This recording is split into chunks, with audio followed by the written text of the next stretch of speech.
Hello students, welcome to my channel. Today we are going to learn Standard 8, Semester 2, Unit 2. You love English, don't you? ની activity 4. આપણે આજે ધોરણ 8 semester 2 માં unit 2 you love English don't you ની activity 4 જોઈશું. જેમાં activity 4ની અંદર એ આપેલું છે મોન્ટુઝ મધર આસ્ક હિમ સમ ક્વેશ્ચન્સ. મોન્ટુની માતા તેમને થોડાક પ્રશ્નો પૂછે છે. મોન્ટુ રિપ્લાય ધેમ, મોન્ટુ તેમને જવાબ આપે છે. Study them carefully and fill in the blanks. Here is an example for you. તમે તેને ધ્યાનથી વાંચો અને ખાલી જગ્યા પૂરો. તમારા માટે ઉદાહરણ અહીંયા આપેલ છે. તો વિદ્યાર્થીઓ, પહેલાં તો વિડીયો જોતી વખતે જો હજી સુધી તમે મારી ચેનલ સબસ્ક્રાઈબ ના કરી હોય તો સબસ્ક્રાઈબ કરો. ત્યાં બેલ આઇકોન હોય છે, બેલ આઇકોન દબાવો અને એમાં ઓલ દબાવી દો, જેથી હવે પછીના જે હું વિડીયો મૂકવાની છું, જે સ્પોકન ઇંગ્લિશના જે હોમવર્કમાં આવવાના નથી તે તમને મળે અને ઘરે બેઠા ફ્રીમાં તમે સ્પોકન ઇંગ્લિશ શીખી શકો. આથી જો તમે મને સબસ્ક્રાઈબ કરી હશે તો અને તો જ તમને નવા વિડીયો મળશે.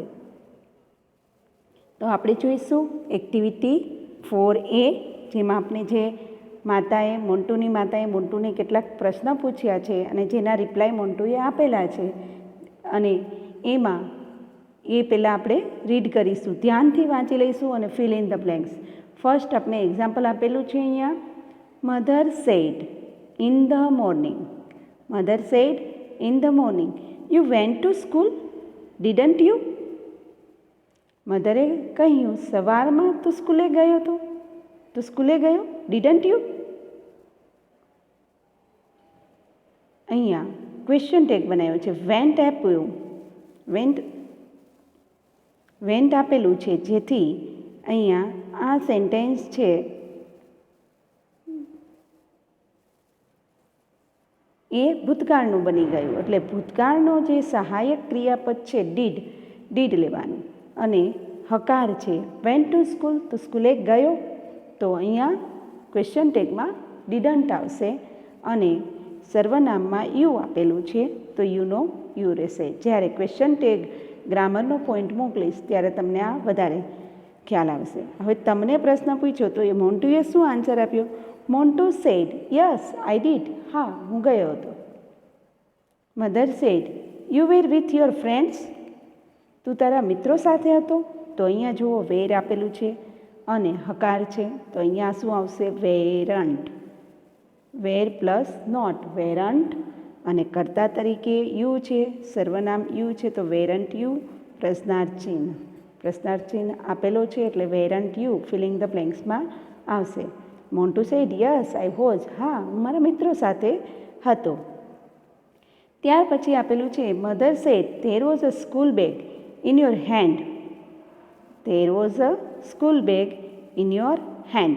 તો અહીંયા જો તમને ક્વેશ્ચન ટેગ આપી દીધેલું છે વોઝન્ટ ધેર, તો મોન્ટુ આન્સર આપવાનો છે મોન્ટુને, તો યસ ધેર વોઝ. તારા હાથમાં સ્કૂલ બેગ હતી ત્યાં? તો કે હા હતી. ત્યાર પછી આપેલું છે આપણે mother said then you come back to home in the noon.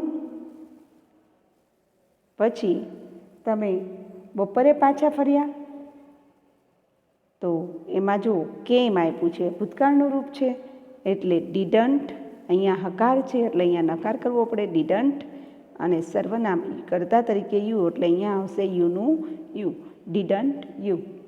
અને Montu said yes I did. Mother said but there was no school bag in your hand. પણ ત્યાં તો તારા હાથમાં સ્કૂલ બેગ ન હતી. તો અહીંયા જો વોઝનો, એટલે અહીંયા વોઝનું તો વોઝ રહેશે જ, પણ નકાર છે એટલે વોઝની સાથે કંઈ નહીં આવે. વોઝ અને કર્તા તરીકે ધેર, તો વોઝ ધેર આવશે. વોઝ ધેર, તો આન્સર આવશે Montu said no there wasn't. ના, ન હતી. તો આ રીતે એક્ટિવિટી 4A તમારી બુકમાં કમ્પ્લીટ કરવી. અસ્તુ. જય હિન્દ.